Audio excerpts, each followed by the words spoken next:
All right, so getting into the meat and potatoes, we're going to talk about the outline of what we're going to get into today. So we're going to have a 30-minute segment on our REI school, and the topic for today is going to be top 5 myths about real estate investing. Then we're going to get into some current headlines.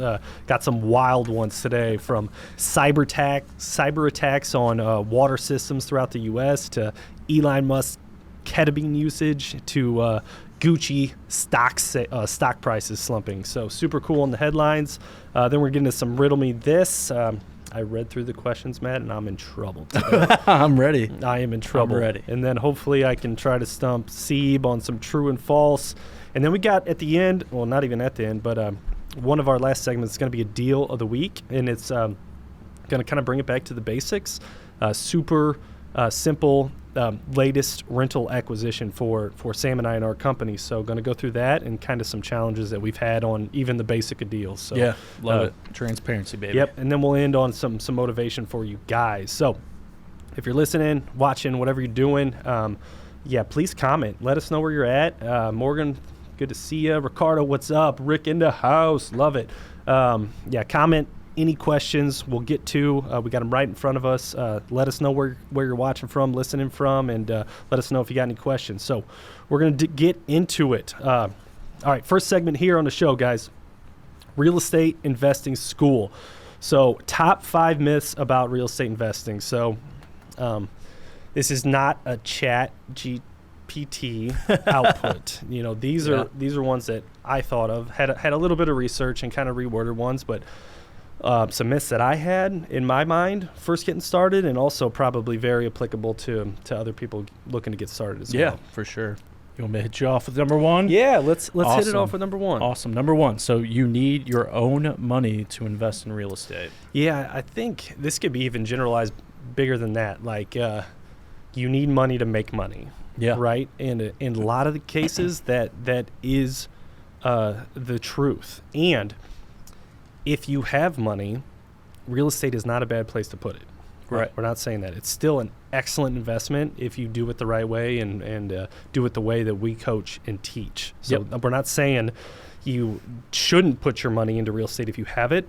We are saying, we're busting the myth that you have to have a whole bunch of money to begin investing in real estate. Right. Love it. Cool. So one of the ways that you can invest in real estate without using your own money is wholesaling properties. A lot of people think wholesaling is not truly investing, which I kind of agree with that. It's a marketing and sales play, right, where you're finding discounted properties and selling those discounted properties to someone who's going to rehab it, either rehab it to sell retail or rehab it to make a rental. So with wholesaling, you do not need a dollar, technically. You can drum up discounted properties by networking and building relationships with industry professionals or any professionals that might come across a discounted property. So there's ways that you can spend money to find these properties as well, a limited amount like direct mail or but with social media these days, you can be all over social media for free and letting people know you're looking for discounted properties and get deals. Yeah, I've had a couple instances recently, actually, with individuals interested in joining the community, financial struggles and whatever has them have some reservations. So it's interesting because they're like, hey, I can't do the BRRRR strategy. I can't do the BRRRR strategy because of X, Y, and Z. And I'm like, well, really, the BRRRR strategy, like at the top level, people think it's building a rental portfolio, right? And that's how wealth happens. But in my eyes, it's finding distressed properties, or discounted. Let's call them discounted properties because they might not be distressed. But finding discounted properties, that is the first step of the BRRRR. So you are literally doing the BRRRR strategy, but you're just not continuing on. You're exiting at that point. And there's multiple ways to exit. I mean, you look at the BRRRR strategy. So finding distressed properties, you can fix and flip it. Again, you're exiting before you keep it as a rental. You can wholesale it, exiting before keeping it as a rental. So there's a lot of strategies that you can do with a distressed property or discounted property. So I love just the idea of wholesaling because it also, like, as somebody new to real estate, it's like get really, really good at finding distressed properties Yeah. or discounted properties. And It all starts there. Yeah. That's the foundation. yeah. Yeah. So And if you do that well, then it opens up the realm to do whatever you want. yeah, builds relationships. One, Yeah. you're talking with other wholesalers, you're talking with other investors. Like, real estate's 100% a relationship game. Yeah. Like, if you're not willing to put in the effort and the work to build relationships, like tomorrow night, we're going to have 200 to 250 investors, contractors, lending partners. Yeah. Everybody real estate adjacent is going to be in this office, and like, you'll hear 3 or 4 wholesale deals shop tomorrow. Yeah. And those are people doing it. Yeah, and our deal of the week, we bought at an event just like that. Really? That's where we bought I it. love at it. Our Buyers Club. And what Matt's talking about is we host a monthly meetup group here in our office as well. A lot more surface level than like Freedom Fest is going to be. Yeah. And it's free for your first time, and I think it's like $25 after that or something. Yeah. But yeah, come on out tomorrow night. We'll be here in our office and have a great presenter, and it's going to be a lot of fun, a lot of networking and deals going around. Yeah, and quick plug for like anybody that's not in the St. Louis market. One, you can come to St. Louis. We would love to have you here. But two, go to sites like meetup.com, like get involved in your local real estate meetups. Like, that's where the magic happens. Like, Yeah. I feel like I'm on MTV Cribs when I say that. Yeah. We have a 15-year-old that just made a comment, so that's super cool. I'm sorry if I butcher your name a little bit, but Shereyas? Is that how you'd say that, you think, Steve? I would think so. All right, Shereya's 15, looking to get involved in real estate. So that's Yeah. amazing, first of all, to even have that mindset. But I would just focus on learning, getting through school, and then turning 18, and then you can start getting a little credibility and some financial backing. Yeah, at you that got point. 3 years of the FasterFreedom show. And Yeah. then we'll get rocking. Yeah, just dive in and focus on learning a whole bunch right now. Okay. So yeah, with wholesaling, don't need your own money because you buy a house, discounted property, and you set it for like a 3, 4, 5 week closing, and then you find a buyer during that time frame, someone that's looking to fix that up, physically do the work, and then you execute a simultaneous close or a double close, so you don't have to fund it at all. And you just get the difference between what you have it under contract with the seller for and then what you have it under contract with your buyer for. So it's a double close. You make that spread. You don't have to fund it, so you don't need any of your own money. Yeah. Yeah, and talk about, like, I know everybody does it a little differently, but, like, talk about protections. Like, obviously, financing is an issue to some degree if, like, you're solely focused on wholesaling. But, like, what protections are in place for people that are saying, hey, I'm going to start wholesaling is where I'm going to start For at? sure, yeah. So you want to have some contingencies for sure in your contract with the person you're buying the house from. Those contingencies could range from a variety of things. Ultimately, you need to sell the house, and however transparent about that you can be, the better, honestly. Mm-hmm. So you could say something along the lines of, hey, I partner with other local investors. They'll be your end buyer. I'm going to go find that person for you is a great way.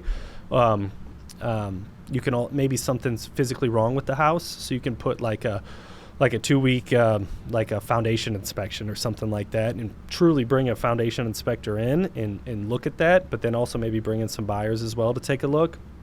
But ultimately, you need some sort of period, inspection, contingency, some sort of period. It could be anything you want, but usually along the lines of 2 weeks, I say would give you enough time to figure out if you have interest from other buyers. And then you might want to have something in there that says, hey, if my end buyer doesn't perform, then I'm not liable to close on this as well. Yeah. Communication's key, though, communication, right? yeah, and transparency. They're like, don't be telling them, hey, I'm gonna take this down. I'm gonna rehab this. You're good. Like, just be open, as honest as possible, and it's hard to lose when you're transparent. Well Cool. said. So if you want to take something down, do you still have to use your own money? You don't. No. You don't. All right. So whether you're going to fix and flip or fix and rent, which is the BRRRR strategy, you'll need some sort of funding up front, right? Mm-hmm. You got a $100,000 house, a couple different ways to buy it, like cash, $100,000. I need $100,000, people think, right? Right. Or 20% down, I need $20,000. No, that's not necessarily the case. When you're buying these discounted properties, there's lenders out there, either private individuals or hard money lenders, that will fund 100% of the purchase price if you're buying it at a good deal. Yep. So that you go to the closing table, you get money from an outside party that likes to lend on these type of things, and they'll fund 100% of the closing purchase price, and you don't have to come to the table with $1. Yeah. Love it. Love it, right? Yeah. Power of OPM, obviously, one, leveraging other people's money, but two, protecting your personal cash, right? Your cash reserves. If you had that money in the bank account, like it's not like you're coming out of pockets. I've had a lot of people also ask, like private lenders, like more relationship based. So hard money lenders are your traditional, like they're in business to lend to real estate investors. But from a private lender, like you're talking about an aunt, an uncle, a friend from church, like somebody in your either close network or extended network. Yeah. And the interesting thing is, like, why would they ever want to lend to me? And like the reality is you're creating a win-win situation for everybody. Like you get the property, they collect 10 to 12% annualized returns on the money that they lent out, and it's all backed by the property, right? Yep. So it's backed by real estate. Yeah. So it's super secure in my opinion. But a lot of times, like, those people want to have a body of work. So maybe going through a hard money lender the first time, and then you're like, hey, this is how I executed it. Yep. This was the result. Would you be interested in moving forward? So they're out there. For sure. A lot of people love to lend on this type of investment, just as Marty alluded there. So we got Sam Prim in the chat box. Lucas still can't go deep into a topic I'm sure he's talking about without me there. So we need a deep tally. You did one of those. Sam usually says go deep about 3 to 4 times an episode. I was going to keep it out of this one. Yeah. And Sam said on a plane now over the Gulf. He says you look fresh with your new haircut. And I agree. Thank you. Look fresh today. Thank you. We talked about maybe upping that fade game up a We're little going to bit. go. We're going to do it next time. All right, cool. All right, so and then the last part of it is if you want to keep that as a rental, you know, how do you not use any of your own money if you want to keep it as a rental? So you have to, we use short-term financing, either private lender or hard money lender for the purchase and rehab. And then at that point, we got to pay those people off after you have a rehab product somehow, because those are short-term loans, usually 6 to 12 months. So either go to a national DSCR lender or a local bank, and they'll give you a loan for 80% of what it appraised for. And if you bought it right, you can take that 80% check. They'll give you an 80% of the value check. Yep. And then you take that money, pay off your other people, and then you're into it for no money. And then you can start making monthly mortgage payments on that long-term debt as your tenant makes their rent payment. I was going to say, you're not personally making those mortgage payments, right? The goal is you rent the property out, cash flow a little bit, you pay back the mortgage, they're paying down the mortgage, and you're collecting on the back end. But and that all comes back to like buying the right property, buying a property that you can inject value into. So super important. Like, it works. You just got to find the right pieces and put them in place. It works. And our deal of the week is going to talk about a very simple but very relevant example of a BRRRR strategy deal. So hang on tight for that. All right. So myth number 1, busted that myth. You do not need your own money. All right. So myth number 2, real estate is a passive investment. I hear this a lot. People want that passive income, and that's fine, and it's out there.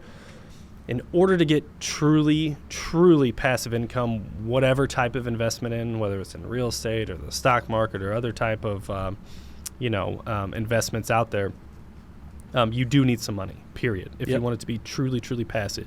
In real estate, that could look like investing into a REIT, so a real estate fund on the that's publicly traded on the stock market. They usually pay very high dividends, those type of funds, 5 to 8% a lot of times. So you can put some money in a fund and get those dividends, and that is truly pretty passive. But you need your own money to do it.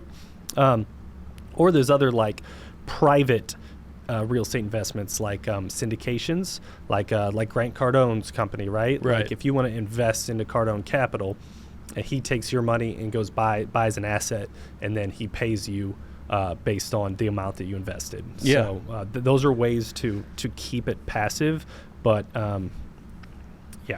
so looking at like Cardone though, right? Like he's leveraging, again, other people's money to invest in real estate, and historically real estate doubles in value every 15 years. So like you reap like the return on the short end, right? With the 5 to 8% or whatever the terms are for that specific fund. But like ultimately, like the big winner here are the owners of the fund or whoever's involved. That's doubling that value So I don't know. Yes. It's however you want to cut it. There is Yes. work if you want to own it yourself. Yes. But is the work worth the outcome? Probably. Right. I think that balance is control versus the work, right? Yeah. If the more passive you are, the less control you have Mhm. over your asset. The more control that you want, you're going to have to put in some work. So what is that? I mean, it's work. Like, it's not rocket scientist, but it is hard work. But Yeah. the cool part about it, if you have a passion for real estate, all this stuff's super fun. Like, going out and finding deals, I freaking love it. I don't have enough time for it anymore, but that's why we have that time. That's why we have an amazing team that goes out there and does it. But I miss that to this day. Managing a project, that takes some work as well. But getting out there and getting your hands dirty, dealing with the contract is a lot of fun for me too. Yeah. And then lining up the funds, like we just talked about, building relationships with those private lenders, those hard money lenders, because maybe you don't have a big chunk of cash to put down. You're using other people's money, so you got to make sure those relationships are nurtured. Yeah. And I think, like, looking at it, obviously, like a brand new investor, obviously their viewpoint of it, like, it's going to be a lot harder, in my opinion, on the front end. But like, over time, once you get to deal 2 and deal 5 and deal 10, like, you're building these processes. Like, it's all about, like, efficiencies, right? Yes. Like, so if you can build efficiencies in the process, like, that learning curve cuts off pretty quick as long as you're putting in the effort on the front end. Like, you're building the relationships that are going to help you continue to grow, continue to scale, and, like, it's going to become secondhand knowledge where you're a subject matter expert at that point. So yeah, I love it. Yeah, and then when people hear passive too, they think of rental properties for the most part. I think like that mailbox money. You gotta acquire the assets, you gotta light up the funding, but then you gotta manage the property. So there is some work in managing properties, but some people love it. They want to hold on to that management and manage it all themselves, and there's some work into that. But you can also make it a little more passive by outsourcing that property management and having a team manage it for you. Make it a little more passive, but still not completely hands off. Yeah, and we've talked about it time and time again with our community, like starting off managing it yourself, because you do a couple things. One, save money. You like increase cash flow through that. You're not paying out a property management company to manage the one property you have, but it's also like you're learning the steps and like what comes up through property management. So like you're well educated at that point. So if you want to outsource it, maybe like do the first couple on your own or try it out and figure it out. And then like as you scale and realize that your time needs to be spent in other, spaces of your business, outsource it at that point. I love it. So real estate is a passive investment for the most part. That is not true, unfortunately. It's all right. That's all right, especially if you love it. Yeah. Yeah, cool. All right, myth number 3. Real estate investing is a get-rich-quick scheme. What do you think about that? I think that's wrong. You think we're going to bust that? I think it is not a get-rich-quick scheme, but I think it's a get wealthy for sure scheme. I agree. And I don't even like using the word scheme at the end of that because it's not a scheme. Scheme Plan. sounds dirty. Yeah, I like that. Path, journey. Yeah. Yes. I agree with that. If you do not stop and do not give up in building a rental portfolio, you will get wealthy for sure. Yep. There is no ifs, ands, or buts about it. So I think that for sure is more important than how quick it actually is. I do want to say a caveat to that, because I do think in order to get the amount of wealth that real estate can create, I do think it is the fastest way, quote unquote. But to be like a true like millionaire, as opposed to putting 4 or 5% in a 401k every single month, it might take you, I don't know, 20, 30 years to become a millionaire. 40? Maybe you'll never be there. Yeah, here's my take on that is like you control your own destiny. Like you go as fast as you want, you go as slow as you want, but like ultimately if you're the owner of your business, so like you look at a fund, it's like you're not in control of that. Like you don't know what they're going to do. You're not in control of the stock market. You don't know what those decision makers are doing or how that business will perform, but like you control your real estate journey. So like you can make it what you want. For sure. You can hustle as hard as you want, especially if you love it and it's not like a stress for you. Hustle as hard as you want. You can get this done in 5 years or less. You can be a millionaire in 5 years or less. And we went through a path on exactly what you should do every single year last episode. And I think it's like something along the lines of 15 properties in 5 years, and with equity and debt pay down and appreciation, you're going to be a billionaire. Yeah, and it doesn't stop with or it doesn't end with it has to be a rental property that's cash flowing whatever 200 300 bucks a month. Like, you can do those now cash strategies too. Like, you can fix and flip properties, you can wholesale properties. Like, there's multiple revenue streams within real estate that you can deploy. You can get that that income replacement money or the long-term wealth through rentals. So for sure, it's super versatile. Yep. So let's just do some quick math here. So to be a millionaire at 75% loan to value, give or take, you probably have to have about $4 million worth of properties, $4 million rental portfolio. And that means you have a loan balance of about $3 million, give or take. That means you got $1 million worth of equity. Yep. Super cool, right? So whatever that $4 million looks like per house in your market, just divide it by the median house price in your market, and that's how many houses you got to go get to become a millionaire. Yeah. Which is super cool. So being a millionaire, that is your net worth we're talking about. We're talking assets minus liabilities. What that doesn't mean is you have a whole bunch of extra cash in your pocket. I think you alluded to that a little bit. So when building a rental portfolio, you're not going to be flush with cash, period. You want each of these deals to generate, a couple $100 a month net cash flow. And a lot of times as you're growing, even that gets dumped back into the property one way, shape, or another, right? It's a turn, it's a insurance claim, it's whatever. Exactly. So even though you're a millionaire on paper, you're still at some risk for sure of being a little cash poor. So figure out a way to supercharge your cash reserves. Over time, the rental portfolio will take care of that, but it's going to take time. But supercharge it now with fix and flips or wholesales, or keep your W-2 day job, whatever it takes. That's an important part of growing a business. Yeah, that rental portfolio, that's your future. And then fix and flip, wholesale, any other strategy like that is that now money, like that will provide you with the cash needed. So beautiful. All right, myth number 4. First of all, myth 3. Busted. It's not a get-rich-quick scheme, though it is, halfway busted. It is the quickest I know of, and it's not a scheme. Yeah. So well said. Yeah. All right, myth number 4. Investing in real estate is extremely risky. How does that hit to you at all? I would take the word out, extremely. So you think it's risky? I think there's risk involved. Okay. Which like every investment, right? Every investment has risk involved. Things I love about it is there are proven processes that have been done time and time again. So you get the right guidance, the right coaching, whatever that looks like for you. You can succeed. So anybody can succeed. We've had teachers in our community. We've had lawyers in our community. Like, it's all walks of life that can be successful in real estate. You don't need a degree. You don't need special schooling, diploma, whatever. So anybody can be successful. Risk involved, yes. And then, it's backed by real estate. So controllable. Yeah, it's controllable. And then the ownership of the business, right? Like, you are making the decisions for your business. So for better, for worse. Yeah. and like, that's where the due diligence and like learning from others and like raising your hand, like the people that get in trouble more times than not are the ones that do it alone.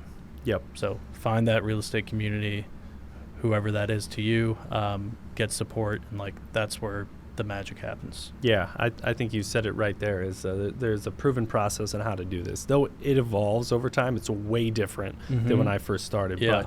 But anything that you invest in, I just am a strong believer of understanding it and becoming an expert in that industry or whatever you want to call it. I kind of learned that from Warren Buffett. Yeah.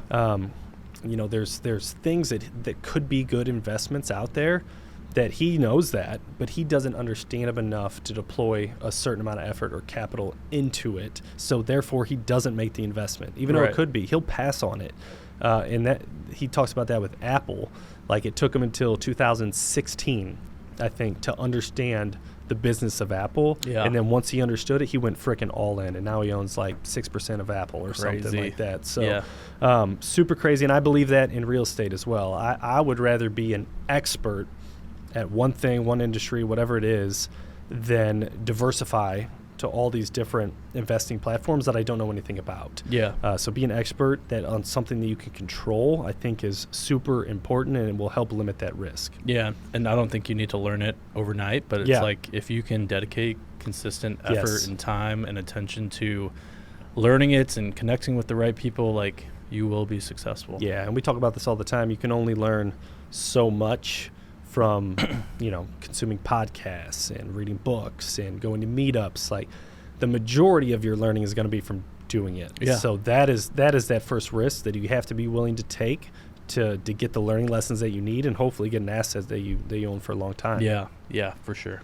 Very cool. And then also just some ways to kind of hedge your risk. Make sure you have those cash reserves that I talked about.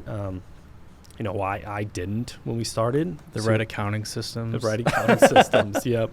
But it doesn't have to be anything crazy. I think, $5,000 would help you grow a 10-house portfolio pretty good. Mm-hmm. Just $5,000, set it aside. This is my catastrophe funds if, a roof goes out or something goes out that I can't pay for cash flow. Yeah. So I think that helps. And then buying at those discounts and understanding buying at a discount, and don't over leverage yourself, and have that appropriate loan to value percentage. Hopefully on day one is the highest your loan to value will ever be. So whether your comfortability is at 70%, 75%, 80%, whatever that is, stick to that formula. Don't over leverage, and buy right. Yeah. Be patient. Yep. And then if you're fix and flipping, I feel like there's some risk involved in that, obviously, like every investment that we talked about. Where I've seen us get in trouble as a company of fix and flipping is we, rehab a property. Maybe the rehab didn't go well. We list it. We overspent on the rehab, so maybe we list it a little high. And then we don't get any action, and then we lower it, and then we lower it. And then we get this low offer, and then we're like, no, we can get more than that. Mm-hmm. And then 5 months down the road, we still own this thing, and we dropped the list price to what this offer we could have took 5 months ago was. Right. So understanding when to cut your losses and move forward and not hold these short-term properties for long periods of time is an extremely valuable skill to learn. Yeah, so you held on to it too long, so that was like Very the risky. constraint there. But talk about like being able to pivot. So like you've gotten into deals, or the company has gotten into deals that are like, hey, we're going to keep this as a rental property. And then you have to pivot to like, it doesn't make sense anymore, but like you can still make money selling it right on the market for sure to an end buyer. It goes the other way more. And we'll get into that in our deal of the week. Like, hey, we lined out the parameters of this rental property. We need to spend this. We need to be at this. We need to cash flow this. And if you spend a little more in the rehab, maybe it's not a perfect BRRRR anymore. And instead of putting $10,000 in or really maximizing your loan to value, you just sell that and make that 15% spread, right? And make 10 or 15 grand. That's a win versus having to dump a whole bunch of money into an asset that maybe doesn't even cash flow. Yeah. So definitely being able to pivot and have some flexibility. All right, that is myth number 4. So we're in the middle of debunking. Debunking, is that a word? Debunking 5 myths of real estate. We're getting ready to get into our 5th one. Please, if you have any questions about these myths or anything real estate related, throw it in the chat. We will definitely get to them in a second here. So, myth number 5, you have to time the market right. The real estate market we're talking about here. What do you think about that myth? I think it's bunk. Bogus. It's the old adage, right? It's like the best time to invest in real estate was 20 years ago. Second best time to invest in real estate is today. Like, I think that holds true at any point. Obviously, there are ups and downs in the markets. Everybody sees it. Mm-hmm. Everybody hears about it on the news. There's a lot of fear that comes from those comments or news reports. But the reality is, like, if you do your due diligence, you approach it correctly, you have the right strategies, you're willing and able to be flexible. Like, I don't think 100% of the time, like you can be like, this is going to be a rental property, or I'm going to do a long-term rental, where it's like maybe you pivot and it's a midterm rental and you're doing a different strategy to succeed. But so many ways to take real estate. But yeah, ultimately, like my sentiment to this is, if you do it the right way and you analyze things properly, like you should still be successful in any market cycle that you're in. For sure. So I'm going to break this up into like long-term holds and then fix and flips. So talking about timing the market. So for long-term holds, I agree. Like I'm not a huge believer in trying to time anything long-term. Number one, the real estate market moves pretty slow compared to like the stock market, right? Or Bitcoin. God, yeah. So Bitcoin can fluctuate 5-10% in a day. For that to happen in the real estate market, it's going to take like years. Yeah. If it does, right? So it moves a lot slower, and in the long term, the values have a better chance of going up than going down. So long term holds, I like the saying. I think this might be a Buffett saying too, but time in the market is much more important than timing in the market. Yep. I love that saying. So get in and hold on, and then you'll reap the benefits down the road. All right, so flips. So when to like buy a property, rehab it, and list it. So the market, the sale market out there is definitely seasonal for sure. Like more transactions get done from spring to fall than they do in the winter, period. Right. But people still move and have to move for a variety of different reasons all throughout the year, even in the winter. A lot of times there's not as much inventory in the market in the winter, so if you put a good product out there and someone has to move, you get a better sale price a lot of times. For sure. So I would maybe keep that in mind for like bigger projects. If you can list in the spring or summer, probably better, but I wouldn't I wouldn't make that be the reason you don't buy a deal, because it's going to list in the winter. Right. Does that make sense? Yep. Cool. All right. So those are our 5 myths. You have to time the market right. Debunked. That was fun, man. Thanks for going through that with me. For bantering back and forth. Thanks for watching. We appreciate it. Make sure to hit that like button, comment with something you learned, and make sure to subscribe to this channel. We give away more free advice on how to create wealth based on things we actually do every single day than any other channel on YouTube. Make sure to share this with a friend, because our mission is to inspire you to think differently about freedom.